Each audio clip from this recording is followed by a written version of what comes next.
Hola, ¿qué tal? Bueno, el día de hoy abordaremos el foro número 4 que tiene que ver con la imagen pensativa o en relación a la imagen pensativa.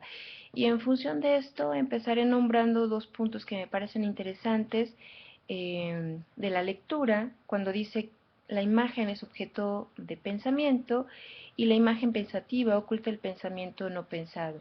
Y esto me remite o me lleva a pensar al arte conceptual, justamente donde en muchos casos el artista conceptual no necesariamente quiere que, que el concepto, la idea, sea manejado de manera eh, literal, ¿no? Que sea un traslado literal, sino que haya una apertura donde el lector pueda completar justamente la pieza. Y en función de esto recuerdo al director Wim Wenders, director de cine, en, en un documental que se llama Ventanas al Alma, en donde aborda justamente este punto, la necesidad eh, de que las imágenes, las, las películas, en este caso para él como director de cine, queden abiertas. Y esta apertura a la que él se refiere es justamente donde no todos los significados sean descritos tal cual, sino que justamente donde el lector, en este caso sería el observador, pueda él a partir de su background, incluso su memoria visual, hacer justamente el cierre o completar la imagen como tal. También la lectura aborda dos ideas de la imagen, una noción común de la imagen que tiene que ver con el doble de una cosa, y esto pues, por supuesto me remite a las lecturas de la primera semana que tiene que ver con la mímesis en el arte, y la segunda, la imagen concebida como operación de un arte. Esto tiene que ver en relación al arte por el arte como tal.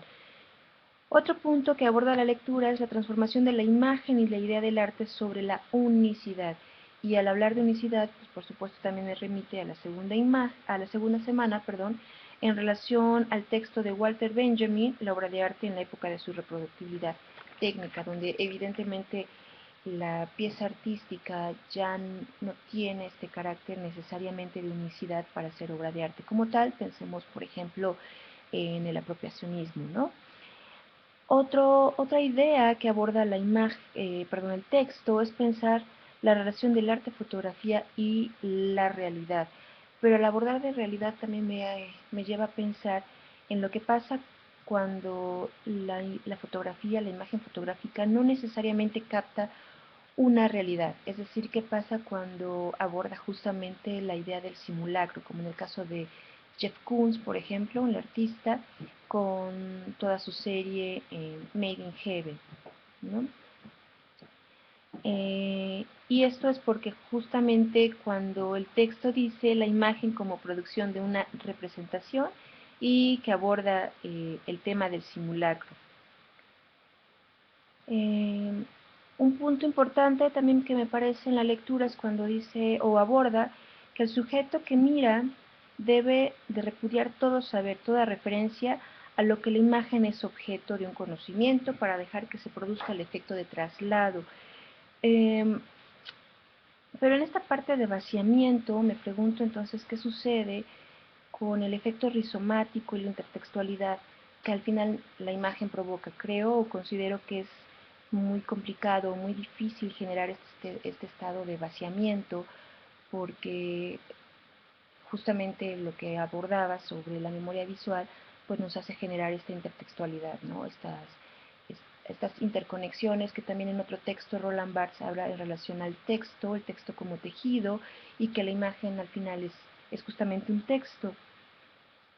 Eh, Otro punto cuando aborda la imagen de Alexander Gardner, del joven que está a punto de morir, y entonces realmente es necesario este saber histórico, es decir, realmente es necesario lo denotativo para poder llegar a lo connotativo.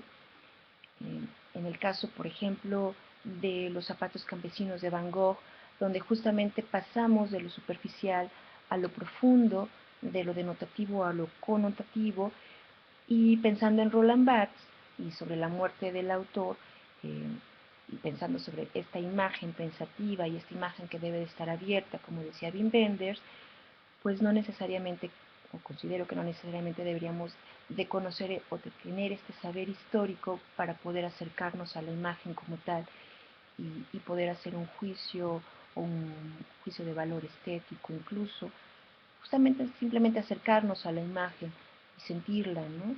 Poder apropiarnos de ella, poder conocerla.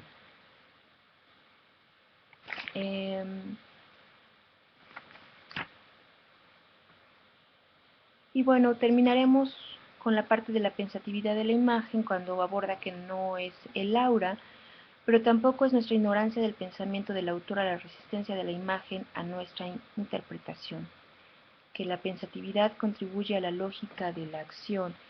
Y me parece muy interesante eh, el texto porque creo que al final conjuga eh, las lecturas que hemos abordado en estas 4 semanas y bueno, a mí me quedan más preguntas que respuestas, pero al final creo que esto es lo importante del curso, irnos generando muchas preguntas, muchos cuestionamientos y creo que en el camino podríamos irlos resolviendo.